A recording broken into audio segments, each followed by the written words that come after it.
अपना संक्षेप में परिचय दिया। मेरा नाम भूषण चौधरी, मैं झाबुआ जिले का निवासी हूँ। मैंने अपने ग्रेजुएशन में BCA यूनिवर्सिटी से किया, साथ ही मैंने पोस्ट ग्रेजुएशन में MCA आरजीपी यूनिवर्सिटी से किया।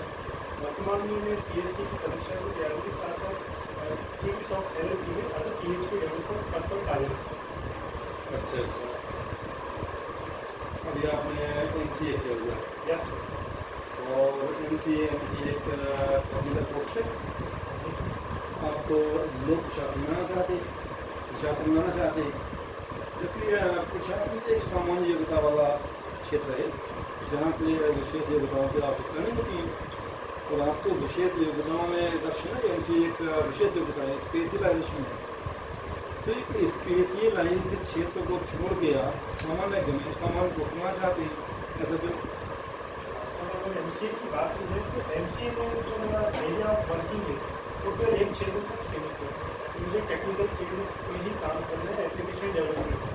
लेकिन अगर उसी चीज़ को मैं प्रशासन में इम्प्लीमेंट करूँ तो मुझे वेरियस और एरिया और एक्सपेक्ट मिलेगी अपने इस टेक्निकल नॉलेज को इम्प्लीमेंट करने के लिए।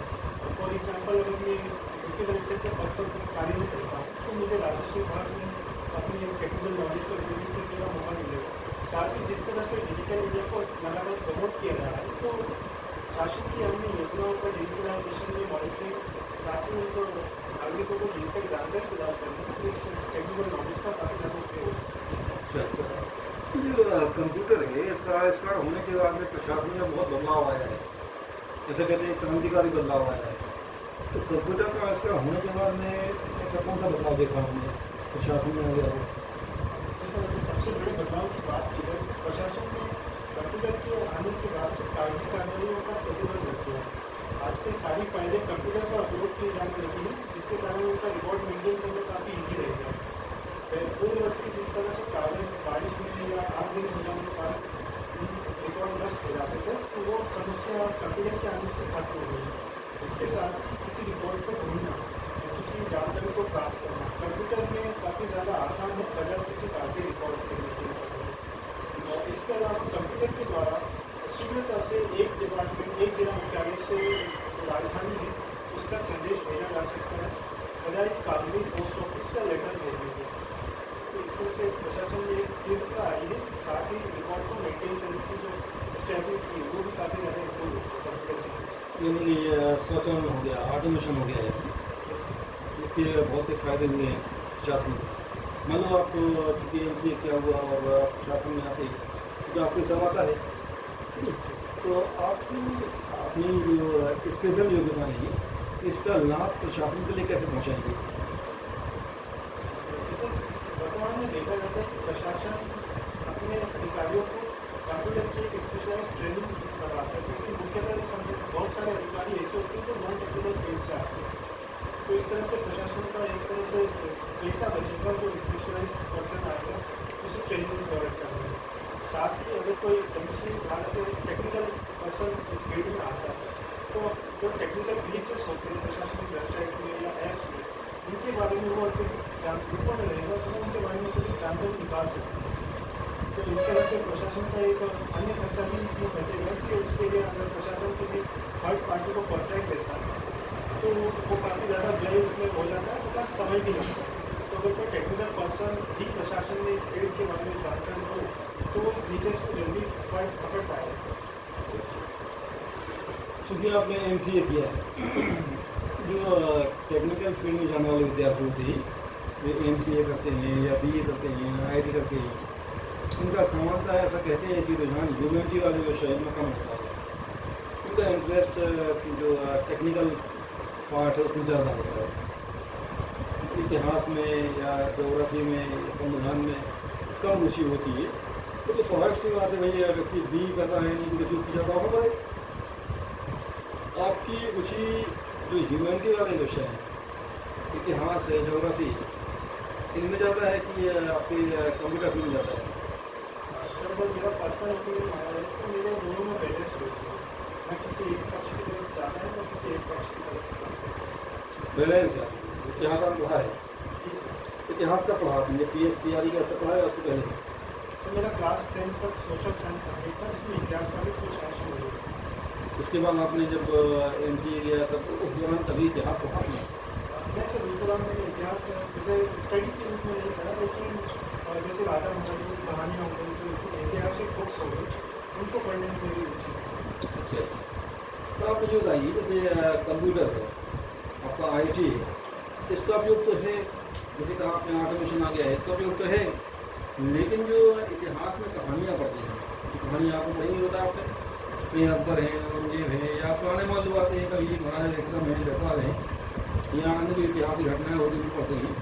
तो ये इतिहास की जो घटनाएँ हैं इनको पढ़ने से प्रशासन की दक्षता में या प्रशासन की उपयोगिता में कहाँ वृद्धि होती है? कभी ये काम आते हैं क्या? प्रशासनिक कार्य करते हुए SDM के लिए, DSP के लिए कभी ये ज्ञान काम आएगा? जी सर, निश्चित रूप से जैसा हमने एक कहावत तो सुना है कि इतिहास हमें सीख देता है। तो अगर इतिहास के बारे में हमें पता हो, इतिहास में कई राजा महाराजा हुए, उन्होंने कई अपने कार्य के समय प्रशासनिक तथा सामाजिक परिवर्तन करके अपना शासन सुचारू रूप से चलाया है। तो ऐसे में उनकी प्रशासनिक स्टाइल से सीख लेकर अगर जो व्यक्ति उन्होंने बताया उन्हें वर्तमान में न बताकर वर्तमान परिदृश्य में प्रशासन को सुचारू रूप से संचालित किया जा सकता है। अच्छा अच्छा। आजकल इतिहास में बहुत विवाद हो रहे हैं। पिछले 4-5 साल से आपने देखा होगा कि इतिहास के ऊपर चिंतन ज़्यादा हो रहा है। कभी औरंगजेब के ऊपर थे, कभी टीपू सुल्तान के ऊपर, तो कभी अयोध्या मसला, बाबरी मस्जिद, यानी विवाद बहुत ज़्यादा हुआ। इन विवाद को छोड़ के भविष्य की ओर देखा जाए, तो आप क्या चाहेंगे? इन विवादों को छोड़ के भविष्य की ओर देखा जाए या इन विवाद में भी ध्यान दिया जाए? सर, अगर मेरा ओपिनियन ये है तो मेरा ये मानना है कि इतिहास में जो वर्तमान में स्कूलों में पढ़ाया जा रहा है उनमें कुछ कुछ घटनाएँ ऐसी हैं जो छुपाई गई है या जो छात्रों को बताई नहीं गई। संपूर्ण इतिहास वर्णित नहीं किया गया स्कूलों में। इस कारण से वर्तमान में इतिहास के प्रति रोष प्रकट होता है, क्योंकि जो वर्तमान में इतिहास बच्चों को पढ़ाया है तो उसमें कई अपने तरीका का नियम नहीं किया गया, जैसे औरंगजेब या टीपू सुल्तान हो या अलाउद्दीन खिलजी एक सेक्युलर पर्सन के रूप में प्रेरित किया गया है स्कूलों की किताब में। तो इस कारण से इतिहास का वर्तमान में विरोध होता है। लेकिन अगर हम भविष्य की नींव देखें तो हमें भविष्य इन ऐतिहासिक व्यक्तियों के बारे में नहीं पता, हमें भविष्य को और आगे लेकर जाना है। लेकिन ऐतिहासिक घटनाओं से भी बढ़ चढ़कर हमें अपना भविष्य आधुनिकता की ओर प्रभाव करना है। तो ऐसे में छोटे मोटे विवादों से भी न पड़कर हमें भविष्य की ओर ध्यान देना चाहिए। यानी आप ये मानते हैं कि इतिहास में पुरानी जो विवादित जानकारियाँ हैं उनका मतलब उनको निकालना चाहिए, उनको बहिष्कार होना चाहिए, तो निकाल के जो अच्छी अच्छी बातें होनी चाहिए? नहीं सर, जैसे छात्रों को संपूर्ण ज्ञान होना चाहिए कि छात्रों ने क्या गलतियाँ की, जिसके कारण से वर्तमान में उनका विरोध हो रहा है। तो उसके बाद फिर हमें आधुनिकता की ओर देखना चाहिए कि हमें इन गलतियों को दोहराना नहीं है या इन गलतियों तक ही अपने नॉलेज को सीमित नहीं करना है। हमें अपना फ्यूचर देखना है कि हम इन गलतियों के आसपास ही विवाद करते रहेंगे तो हमारे फ्यूचर तक बिगड़ेगा। यानी इतिहास में जो घटनाएं छिपा दी गई हैं वास्तव में विद्यार्थियों को ज्ञान दिया जाना चाहिए, उसके लाभ होंगे, आपको कैसा लगता है?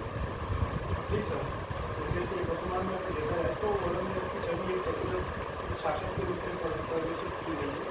लेकिन अगर औरंगजेब का संपूर्ण इतिहास पढ़ाया जाए जो फतवा आलमगीर में वर्णित है, उसमें कई हिंदू मंदिरों को तोड़ने का प्रयास किया, कई लाखों हिंदुओं को उन्हें धर्मांतरित करने का प्रयास किया अथवा हिंदुओं पर कई सारे अत्याचार किए। तो ऐसे में अगर छात्रों को इन सच्चाइयों के बारे में अवगत नहीं कराया जाएगा तो उन्हें अपने संपूर्ण इतिहास की जानकारी स्वच्छ प्राप्त नहीं हो पाएगी। लेकिन मान लो ये सब पढ़ाया जाता है कि औरंगजेब ने, टीपू सुल्तान ने या बाबर ने, महमूद गजनवी ने, मोहम्मद गोरी ने, कासिम ने कौन कौन से कृत्य किए, हिंदुओं का नरसंहार किया, मंदिर तोड़े हैं, मूर्तियाँ तोड़ी हैं, और ये सब पढ़ाया जाता है तो हमारी जो आने वाली पीढ़ी है वो तो प्रतिशोध की भावना से करती होगी। प्रतिशोध क्या एक बुरा एक माना जाता है, तो ये कहाँ तक सही होगा? सर, इन्हें पढ़ाए जाने के साथ साथ छात्रों को ये भी शिक्षा दी जानी चाहिए कि पास्ट में जो हो चुका है उससे लेकर वर्तमान में या फ्यूचर को आप प्रेजेंट नहीं कर सकते। इससे उस घटनाओं को आपको स्मृत करना है तो उसको देखकर आगे का फ्यूचर हमें कैसे निर्माण करना है, क्या हमें वापस में इस कट्टरता की तरफ जाना है या एक सेकुलर भारत का निर्माण करना है, एक सेकुलर इंडिया, प्रॉस्पर इंडिया का निर्माण करना है। तो उन घटनाओं की जब तक शिक्षा प्राप्त नहीं होगी छात्रों को तो उन्हें कोई बात पता ही नहीं चलेगा कि हमारा पास्ट कैसा था और हमें अपना फ्यूचर किस दिशा में ठीक है, लेकिन भारत एक विविधता वाला देश है, अनेकता वाला देश है। बहुत से वर्ग हैं, संप्रदाय यहाँ रहते हैं। भाई जब आप उन शासकों के प्रति जिनसे उनका लगाव है, उनके बारे में नकारात्मक जानकारियाँ देंगे तो वो वर्ग और संप्रदाय वो तो वहाँ होगा ही, चलो वो आती है वहाँ। क्योंकि सर ऐसा कोई इतिहास का वर्णन है कि सभी शासकों ने कुछ न कुछ करके सकारात्मक भी किए, कुछ करके नकारात्मक भी, चाहे वो शासक हिंदू हो या मुसलमान हो या अन्य किसी धर्म क्षेत्र से संबंधित। तो ऐसे में अगर दोनों पक्षों को रखा जाएगा तो निश्चित रूप से छात्रों को एक अपना माइंड व्यू क्रिएट करने की सहायता होगी कि उन्हें किस पक्ष को ज़्यादा समर्थित करना है। एक नकारात्मक पक्ष निश्चित रूप से छात्रों को भविष्य को एक नई खाई में लेकर दिया जाएगा, लेकिन अगर वो सकारात्मक पक्ष को ध्यान में रखकर अपना भविष्य निर्माण करता है उससे देश का विकास भी तीव्रता से होगा। आजकल एक मूवी चर्चा में है बहुत, उसका नाम है द कश्मीर फाइल्स। नाम सुना आपने? जी सर, इंटरनेट पे या फिल्मों में यूट्यूब पे कई बार इसका वर्णन किया गया अच्छा अच्छा, इसको देखा आपने? है। जैसे अभी तक तो मैं इस फिल्म को देख नहीं पाया। देखने की इच्छा है आपकी? निश्चित रूप से इसकी फिल्म की तारीफ कई स्थानों पर की गई है तथा भारत के प्रधानमंत्री ने भी इस फिल्म की प्रशंसा की है, तो निश्चित रूप से देखने योग्य फिल्म। अच्छा अच्छा, लेकिन जो आपके मोदी जी हैं, पीएम साहब हैं, पीएम साहब तारीफ कर रहे हैं, एक बहुत बड़ा वर्ग विरोध भी कर रहा है, तो विरोध क्यों हो रहा है? इस तरह से फिल्म के रिव्यूज आए हैं, अखबारों में इस फिल्म के बारे में चर्चा की गई। इसमें यह बताया गया है कि 19 जनवरी 1990 की रात में जब कश्मीर पंडितों को कश्मीर घाटी से निष्कासित किया गया था, उस समय वहाँ का वातावरण क्या था। तो उक्त फिल्म में इस वातावरण की संपूर्ण सच्चाई बताई गई है। जो पीड़ित कश्मीरी पंडित हैं उनके द्वारा लिखी गई किताबों को रेफरेंस मानकर तथा अखबारों न्यूज़ पेपरों की न्यूज़ को रेफरेंस मानकर इस फिल्म का निर्माण किया गया। इस कारण से इस फिल्म में काफ़ी ज़्यादा ऐसा कहा जा रहा है कि सच्चाई का वर्णन किया गया है जो उस समय घटनाक्रम हुआ था। इसलिए एक वर्ग विशेष इस फिल्म का विरोध कर रहा है। अच्छा अच्छा, जो ये कश्मीर फाइल्स है, इस फिल्म की विषय वस्तु क्या है? सर, इस फिल्म की विषय वस्तु कश्मीर घाटी से 1990 में जो कश्मीरी पंडितों का जो एक्सोडस हुआ था उसके बारे में इस फिल्म में निर्माण किया था। जब 1990 में कश्मीर घाटी में हिंदुओं का पलायन हुआ या पंडितों का पलायन हुआ, तो उसमें गवर्नमेंट तो आज़ाद गवर्नमेंट थी ना, भारत को आज़ाद हो चुका था। और 90 में कोई गवर्नमेंट रही होगी जो कि संप्रभु गवर्नमेंट थी, तो उस गवर्नमेंट ने कुछ कार्रवाई नहीं की।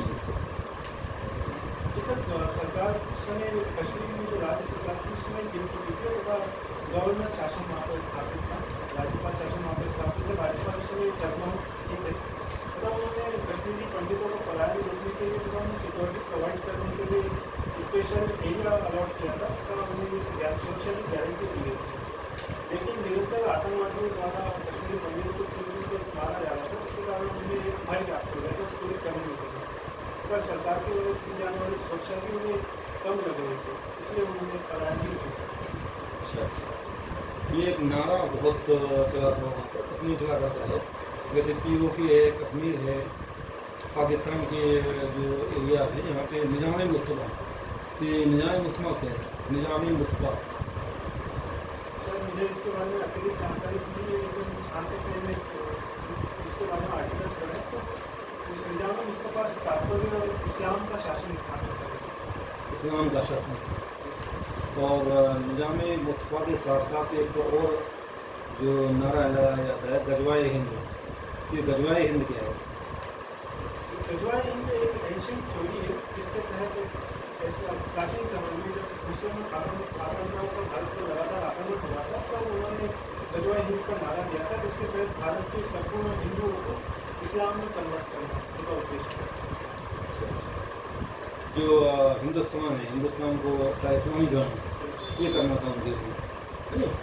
ये है गजवाए हिंद।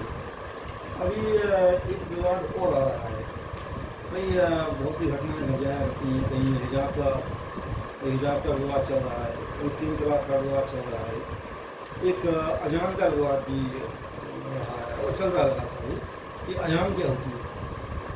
सर, अजान एक तरह से नमाज का एक बुलावा होता है जो मस्जिदों से 5 बार की जाती है। अजान की जितने भी मुसलमान हैं उसे जो किया जाता है कि नमाज का समय होता है तब अपने घरों में या फिर मस्जिद में आकर नमाज अदा करते यानी 5 बार नमाज होती है हैं। और 5 बार नमाज के लिए बुलाया जाता है तो मस्जिद के ऊपर भाई वहाँ से एक बुलावा दिया जाता है, लाउड स्पीकर लगाया जाता है, लाउड स्पीकर लगाया जाता है और इसके विरोध में बहुत से व्यक्ति खड़े हुए हैं। सोनू निगम है, हम लोग वहाँ पे आए, उन्हें बुला होती है कि अजान क्या है, इससे लोगों को दिक्कत आती है। तो अजान से लोगों को दिक्कत क्या आती है? चूँकि अजान के लिए बहुत अत्यधिक शोर युक्त लाउड स्पीकर का प्रयोग किया जाता है तथा मस्जिदों के साथ साथ आसपास के घरों में भी लाउड स्पीकर को लगाया जाता है, जिसके कारण जो आसपास की रहवासी कॉलोनी है इनमें बहुत अत्यधिक शोर होने से लोगों को ध्वनि प्रदूषण की समस्या उत्पन्न होती है तथा कानों से संबंधित रोग भी हो रहे हैं, तो उनका मानसिक तनाव भी बढ़ता जाता है। इसके कारण लोगों ने इससे ग्रसित होकर इसके विरुद्ध में याचिका दायर की। जब ये अजान में ज़्यादा ध्वनि निकलती है कि आजकल तो वही जगह जगह आप देखते हैं कि भैया ट्रैफिक भी बहुत ज़्यादा है और भी कई घटनाएँ घटती हैं, भैया रैलियाँ होती हैं, कभी कभी जैसे नेताओं के स्पीच हुआ करते हैं, नहीं अन्य धर्म उनके धर्म होते हैं, तो क्या उनमें कोई ध्वनि का शोर कैसे नहीं होता? जैसे ध्वनि प्रदूषण वाहनों से भी होता है, रेडियो से भी होता है, मंदिरों में होने वाले कार्यक्रमों से भी होता है, लेकिन इन सभी वाहनों रहवासी क्षेत्रों में वाहनों की आवाजाही उतनी अत्यधिक नहीं हो पाती जिसके कारण ध्वनि प्रदूषण का लेवल उतना हाई हो सके। साथ ही रेडियो और मंदिरों में होने वाले जो भजन कीर्तन हैं उसके लिए पहले से गवर्नमेंट की परमिशन दी जाती है तथा वो निश्चित समय सीमा के अंदर ही इन कार्यक्रमों में लाउड स्पीकर का प्रयोग किया जाता है। और हम अगर अजान की बात की जाए तो ये दिन में प्रतिदिन 5 बार होता है, तो जिसके कारण से वहाँ के रहवासियों को इसमें काफ़ी ज़्यादा समस्या उत्पन्न होती है। अच्छा नहीं, जो अजान है दिन में 5 बार होती है, कहीं ना कहीं एक ऐसा कहा जाए कि धार्मिक कार्यक्रम हो रहा है और चूँकि सांप्रदायिक एकता की हम बात करते हैं, संविधान में यही बोलता है कि धर्म की आज़ादी दिया हुआ है, हर व्यक्ति अपना जो रीति रिवाज हैं, अपने जो आपके जो रिलीजियस रिचुअल्स हैं इनको कर सकता है वो। अगर मान लो कोई उसका विवाद कर रहा है, विरोध कर रहा है, तो आपको लगता नहीं कि समाज में असहिष्णुता है, समाज असहिष्णु हो रहा है? इधर विशेष रूप से अगर लाउड स्पीकर के उपयोग की बात की जाए तो कुरान में से कहीं भी वर्णन नहीं या किसी भी इस्लामिक ग्रंथ में वर्णित नहीं है कि नमाज की बुलावे के लिए आपको लाउड स्पीकर का उपयोग करा जाना चाहिए। तो ऐसे में मुस्लिम समाज को भी थोड़ा सहिष्णु बनना पड़ेगा, साथ ही जो अन्य समाज है जो इस वर्ग विशेष के विरोध प्रदर्शन करते हैं उन्हें भी अपने अंदर सहिष्णुता की भावना जागृत करनी होगी ताकि समाज का जो सौहार्द है वो निश्चित रूप से बना रहे। अच्छा, नहीं आपके हिसाब से असहिष्णुता के लिए है तो दोनों का त्याग होना चाहिए, दोनों कुछ त्याग करें। जी सर, जिस तरह ताली एक हाथ से नहीं बन सकती उसी तरह समाज का जो सद्भाव है किसी एक वर्ग विशेष के त्याग से संभव नहीं है। अगर दोनों वर्ग साथ में मिलकर इस समस्या का हल करें, साथ में मिलकर इस समस्याओं के समाधान दिखाने की रुचि रखें तो निश्चित रूप से इस समस्या का भी शीघ्रता से हमारे ऐसा हो जाए कि सरकार अधिनियम बना के एक नियम बना दे कि भाई जो अजान है वो लाउड स्पीकर से नहीं होगी, तो ऐसा किया जा सकता है। सर ये निश्चित रूप से किया तो जा सकता है सरकार के द्वारा, लेकिन इससे सरकार की एक धर्म निरपेक्ष छवि खराब है। अगर सरकार ये नियम बनाए कि धार्मिक स्थलों पर लाउड स्पीकर का प्रयोग नहीं किया जाएगा ताकि न सिर्फ मुसलमान धार्मिक स्थल बल्कि हिंदू, ईसाई या अन्य सिख के धार्मिक स्थलों पर भी लाउड स्पीकर का प्रयोग नहीं किया जाएगा, तो निश्चित रूप से एक सराहनीय कदम होगा सरकार के द्वारा। अच्छा, जो महिलाओं का हिजाब का रिवाज है, महिलाओं के लिए हिजाब पहनने को रोक लगा दी गई, ऐसा कहा जाता है कि नाक का घटना होती है, तो अगर मतलब महिलाओं के हिजाब पर रोक लगती है फिर तो मैम से आपके जो सिखों की पगड़ी है या हिंदुओं का टीका है, महिलाओं का सिंदूर है, कल रिवाज में भी होंगी, लोग कहेंगे भाई कि स्कूल में या कॉलेज में या ऑफिस में सिंदूर लगा के ना जाए, मांग भर के ना लगाएंगे, ऐसा भी हो सकता है। तो इनमें कुछ समानता आप देखते हैं? सर जहाँ तक हिंदू पुरुषों का टीका लगाना है, महिलाओं के मंगलसूत्र या फिर सिंदूर लगाना है, तो ये एक धार्मिक प्रैक्टिस न होकर सामाजिक प्रैक्टिस है। टीका मुख्यतः हिंदू किसी पूजा करते समय ही लगाता है, तो स्कूल जाते समय जो स्कूल ड्रेस कोड का मुख्य सामान्य का पालन किया जाता है। वहीं अगर सिक्कों पगड़ी की बात करें तो इससे संविधान के तहत सुरक्षा प्रदान की गई है। और हिजाब का अगर वर्णन किया जाए तो हिजाब माननीय कर्नाटक हाईकोर्ट के फैसले के अनुसार हिजाब सांस्कृतिक आधार नहीं है इस्लाम धर्म को प्रचारित करने का, ये केवल सामाजिक सुरक्षा का भाव प्रदान करता है हिजाब। अच्छा अच्छा। तो अभी स्कूल में जो हाईकोर्ट का डिसीजन है इसमें हिजाब को अलाउ किया गया कि मना किया गया? सर हाईकोर्ट के वर्तमान डिसीजन में कर्नाटक की जो भी स्कूल है या कॉलेज है जो भी शैक्षणिक संस्थान है उनमें जिस तरह का जो ड्रेस कोड शैक्षणिक संस्थाओं में बनाया है उसके अनुरूप ही हिजाब को पहनने या ना पहनने का पालन करने के निर्देश दिए गए हैं। अच्छा अच्छा। तो इस्लाम में काजी होती हैं, मुफ्ती होती हैं, तो काजी, मुफ्ती और आपकी मुल्ला इनमें क्या अंतर है? सॉरी सर मुझे दिमाग में पड़ा। अच्छा, ये फतवा निकलती है, आपने किताब का नाम दिया फतवा है, जहाँ ये निकलता है। फतवा क्या होता है? सर फतवा एक तरह से निर्देश होता है किसी आदेश की ना पालने वाले को एक निर्देश जारी किया जाता है। मैंने एक आदेश है ये, हाँ? और फतवा ऐसा कह सकते हैं कि एक न्याय का आदेश है, काजी निकालता है छोटी, है नहीं, न्याय का आदेश है। जब देश आज़ाद हो गया है, संविधान लागू हो गया है और व्यवस्था देने के लिए संसद है, विधान पालिकाएँ हैं, व्यवस्थापिकाएँ हैं, बहुत सारी, तो ऐसे में ये फतवा जारी करना आपको लगता है कि सही है? क्योंकि सर देश में मुस्लिम पर्सनल लॉ बोर्ड के तहत काशियों को कई तरह के अधिकार प्रोवाइड किए गए हैं, तो जिसमें मुस्लिमों की पोलिंग व्यवस्था को तथा फतवा जारी करने की व्यवस्था को भी उनकी स्वतंत्रता प्रदान की गई है। अच्छा अच्छा। आपके नाम एक आर्टिकल आता है, वो आर्टिकल है आर्टिकल 44, जो संविधान निर्माता हैं ये उम्मीद किया था कि ये आने वाले समय में बहुत जल्द आर्टिकल 44 लागू हो जाए, लेकिन आर्टिकल 44 आज भी क्या है, लगभग 75 ईयर्स के बाद भी लागू नहीं हो पाया है। क्या कारण है? इसका सबसे बड़ा कारण है भारत की सांस्कृतिक विविधता तथा क्षेत्रीय विविधता। भारत में कई तरह के धर्म को मानने वाले लोग रहते हैं तथा सभी धर्मों की अलग अलग प्रैक्टिस होती है। इस तरह से भारत एक धर्मनिरपेक्ष राज्य है। भारत इनके धर्मों से संबंधित कार्यों में हस्तक्षेप नहीं करता। इसके अलावा भारत में कई आदिवासी तथा जनजातीय वर्ग भी हैं जिनकी अपनी अपनी अलग संस्कृति तथा मान्यता है। अगर समान नागरिक संहिता लागू हो जाती है तो इनकी सांस्कृतिक विरासतों पर भी एक प्रश्न चिन्ह लग सकता है।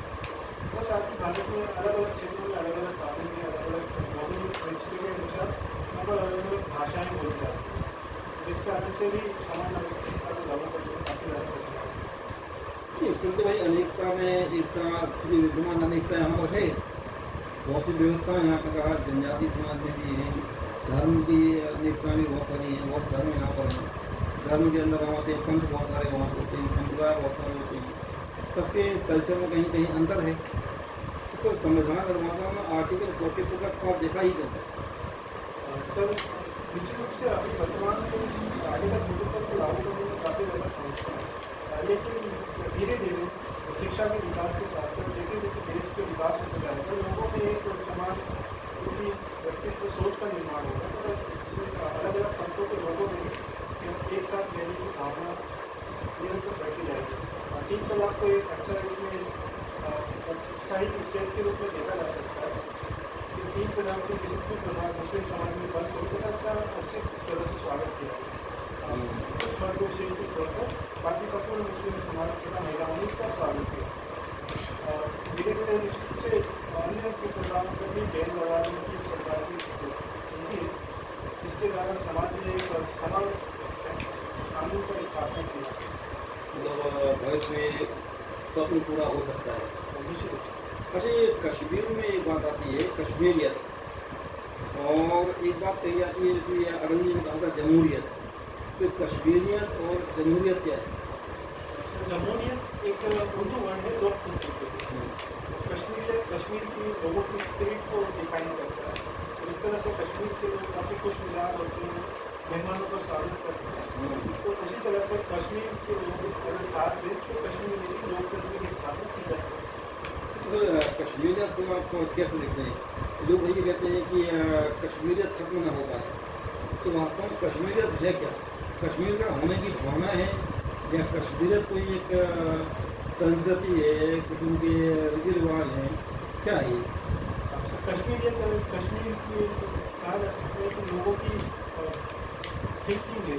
जिस तरह से कश्मीर के लोग काफ़ी ज़्यादा हैप्पीली रहते हैं, अन्य लोगों से मिलने जुलने में भी तथा लोगों का काफ़ी खुले दिल से स्वागत करते हैं। कश्मीर के लोग काफ़ी इनोसेंट होते हैं तथा काफ़ी ज़्यादा हार्ड वर्किंग होते हैं।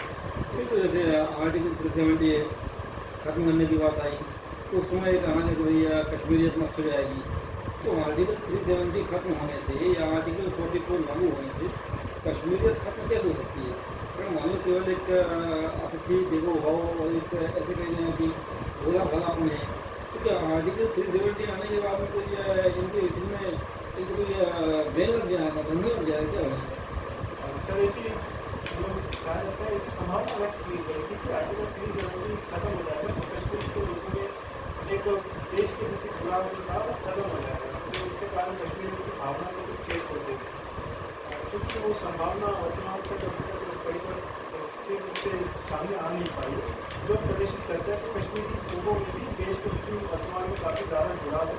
तथा कश्मीर एक किसी आर्टिकल 370 के खत्म होने से, आर्टिकल 44 के लागू होने से खत्म नहीं हो सकती।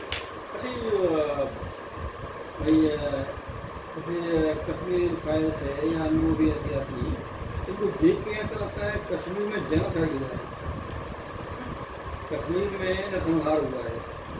और जैसे कश्मीर फाइल से 90 वाली फिल्म, 90 घटनाएँ फिल्म आज आई है, घटना 90 की है, लेकिन भाई आज क्या है, कश्मीर में हिंदू तो है ही नहीं, हिंदू वहाँ खत्म हो गए, बहुत कम है वहाँ पर।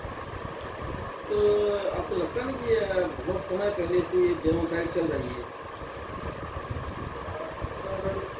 तात्कालिक परिस्थितियों के बारे में वर्णन करना चाहूँगा। उस समय कश्मीर में जो सरकार थी, उनके ऊपर देखिए जो जम्मू कश्मीर लिबरेशन फ्रंट जो टेररिस्ट ऑर्गेनाइजेशन है उसका काफ़ी ज़्यादा कवरेज है। तो जिस कारण से वे चुन कर कश्मीरी पंडितों का नरसंहार करते जा रहे हैं, कश्मीरी पंडितों का मर्डर करते जा रहे हैं। इस कारण से उस कम्युनिटी में काफ़ी ज़्यादा अनसिक्योरिटी की भावना है। तो कश्मीरी पंडितों की दुकानों को जला रहे थे, कश्मीरी पंडितों के घरों में आगजनी कर रहे थे। इस कारण से इस कम्युनिटी को एक फियर का माहौल पैदा हो गया था। साथ ही मस्जिदों से लाउड स्पीकर के थ्रू उन्हें बाहर जाने की या फिर इस्लाम कबूल करने की जो घोषणाएँ की जा रही थी, उससे भी उनमें भय का माहौल था।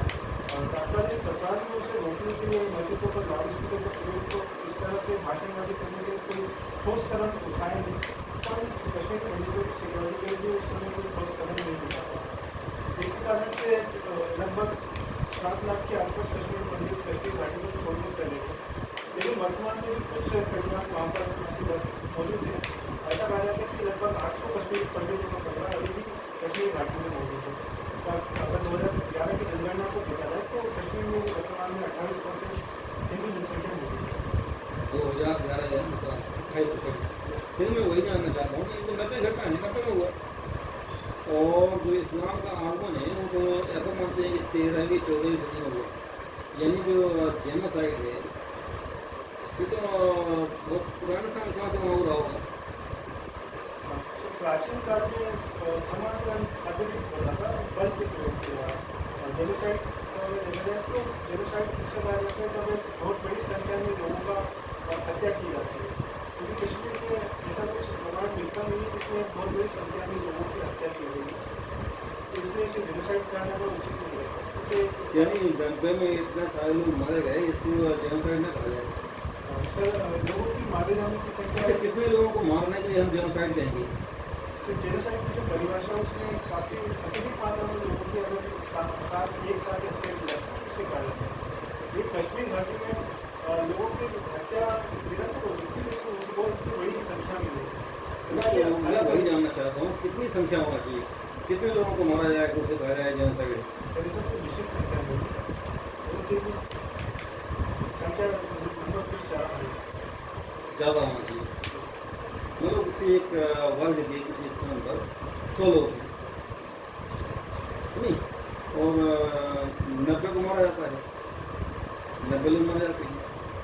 किसी स्थान पर क्या है, किसी वर्ग की 1 लाख लोग हैं और वहाँ 1000 लोग को मारा जाता है, तो ये जगह मारा गया 1000 के लिए, ये जगह मारा गया 100 के लिए, 90 के लिए, इनमें से जेनोसाइड किसे कहा जाएगा? दोनों ही अगर जेनोसाइड की श्रेणी में आ गया, अगर दोनों जो मारने की घटना है वो एक साथ एक ही समय पर हुई। अरे अलग हुई है, जो वर्ग भी वो अलग है, तो ये वर्ग नहीं है, वर्ग अलग है। ये जगह ऐसा है कि 1 लाख हमारी है, उसमें से 1000 लोग मारे गए। ये जगह ऐसा है कुल वर्ग, कुल संख्या वर्ग की 100 ही है, 90 को मारा गया। क्योंकि सर 100 वाले वर्गों में अगर देखा जाए तो उनकी 90% जनसंख्या को समाप्त कर दिया गया, जिससे निश्चित से एक मास जेनोसाइड कहा जाएगा। ये भी जेनोसाइड कहते हैं, जीन से लगा हुआ है। इस बारे में नहीं आता। बहुत से राष्ट्रीय और अंतर्राष्ट्रीय पुरस्कार दिए जाते हैं अलग अलग प्रतिभाओं को प्रोत्साहन देने के लिए। इसमें एक और पुरस्कार आता है फाइजर पुरस्कार, फाइजर अवार्ड। ये किस क्षेत्र से संबंधित है? स्वास्थ्य के विषय में आते हैं। चलिए, अभी एक न्यूज़ चल रही है, बहुत ज़्यादा चर्चा में है कि भारत की मिसाइल आगे पाकिस्तान के क्षेत्र में गिरी है। एक शब्द प्रयोग होता है वॉर हेड, ये इसका मतलब क्या है? वॉर हेड एक तरह से जो बारूद या न्यूक्लियर वेपन जो होता है, वो मिसाइल में प्रयोग किया जाता है। इसके द्वारा मिसाइल की जो हमला करने की क्षमता है काफ़ी ज़्यादा बढ़ जाती है। मतलब हथियार के तौर पे उपयोग होता है। जैसे अच्छा, कुछ प्रमोचक यान जो कि अंतरिक्ष के क्षेत्र में प्रमोचक यान आते हैं करके, कौन कौन से हैं अपने इसरो के द्वारा बनाए हुए? इसरो के द्वारा GSLV, GSLV। अच्छा, PSLV और GSLV, इसमें अंतर क्या है? PSLV polar satellite launching vehicle है, जो दूसरी कक्षा में उपग्रहों की स्थापना करता है। वही अगर GSLV की बात की जाए तो ये जियो स्टेशनरी सैटेलाइट लॉन्चिंग व्हीकल है, जो भू स्थित कक्षा में उपग्रह को लॉन्च करने का काम करता तो इसमें से किस पीढ़ी का PSLV, किस पीढ़ी, जो पीढ़ियाँ डिसाइड की जाती है, तो PSLV किस पीढ़ी में है, किस पीढ़ी का व्हीकल है ये? है। तो PSLV की 3rd जनरेशन का व्हीकल है।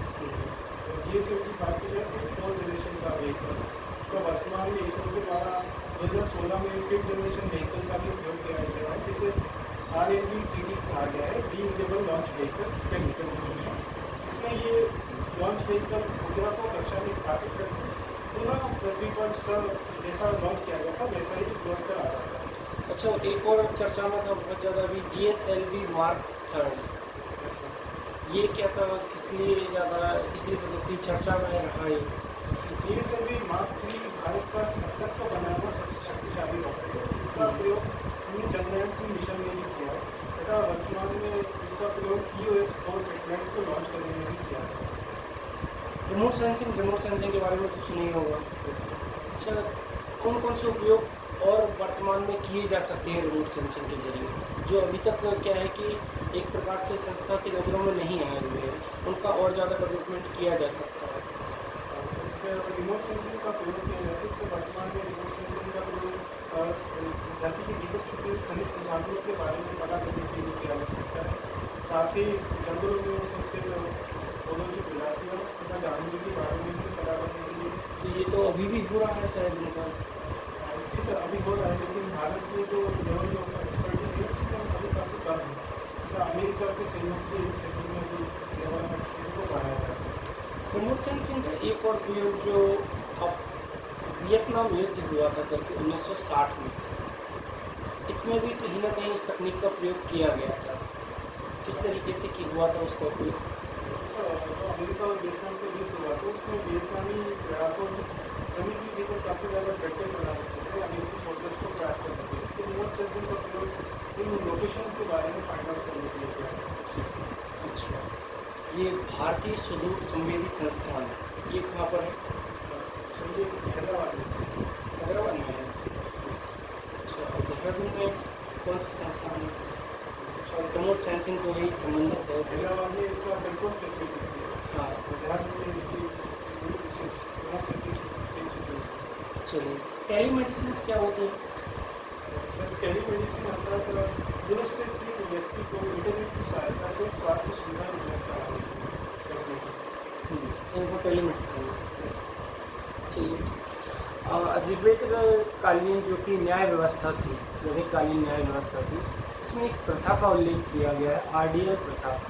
RDL प्रथा, इस प्रथा के बारे में मतलब क्या है ये प्रथा? सोशल मीडिया चलिए, बीसपंथी संप्रदाय ये किस धर्म से संबंधित है? पंचस्कंद की उदाहरण। ये पंचस्कंद है, जैसे एक है चौखंबा योजना। ये चौखंबा योजना क्या है? चौखंबा योजना देश भर में अतिरिक्त राष्ट्रीय का वर्तमान में थी, लेकिन ये भारत के विकास से संबंधित योजना थी। तो तत्कालीन विचार को मुझे नाम याद नहीं है, इसको माफी चाहता हूँ। अच्छा, ये राम प्रकाश लोहिया नाम का है नहीं सर, तो नाम एग्जैक्टली याद नहीं है। ऐसे ही एक और कॉन्सेप्ट है जो कि अभी वर्तमान सरकार है, इसके कॉन्सेप्ट को समझ लो, एकात्म मानववाद क्या है? एकात्म मानववाद दीनदयाल उपाध्याय के द्वारा दी गई धारणा है, जिसमें व्यक्ति को सिंगल यूनिट न मानकर उसमें अपने परिवार, देश, समाज और विश्व सभी की व्यक्ति विशेष को समाहित माना गया है। तो एक व्यक्ति ही एक व्यक्ति से परिवार का निर्माण होता है, परिवार समाज को निर्माण करता है, और इस समाज आगे चलकर देश का निर्माण करता है। इस बात पर जोर दिया गया है। अपना समाज के विकास लगाया गया है। एक कॉन्सेप्ट होता है सामाजिकरण, सोशलाइजेशन क्या होता है? ये सामाजिकरण है, व्यक्ति का सामाजिक मानव बनना। तो व्यक्ति के सामाजिकरण में शिक्षा एक बहुत अमूल्य योगदान दिया करती है। और आज हम ऐसा कहते हैं कि शिक्षा बढ़ी है, शिक्षा का इम्प्रूवमेंट हुआ है, साक्षरता बढ़ी है, पुरुष के साथ साथ महिलाओं के लिए शिक्षा विस्तार हुआ है। तो जितनी ज़्यादा शिक्षा आती जा रही है, उतना ज़्यादा अपराध बढ़ा है। ऐसा लगता है कि शिक्षा नहीं की उस टाइम अपराध कम था, और आज शिक्षा का व्यापक प्रचार प्रसार होने के बाद भी अपराध तो बढ़े ही है।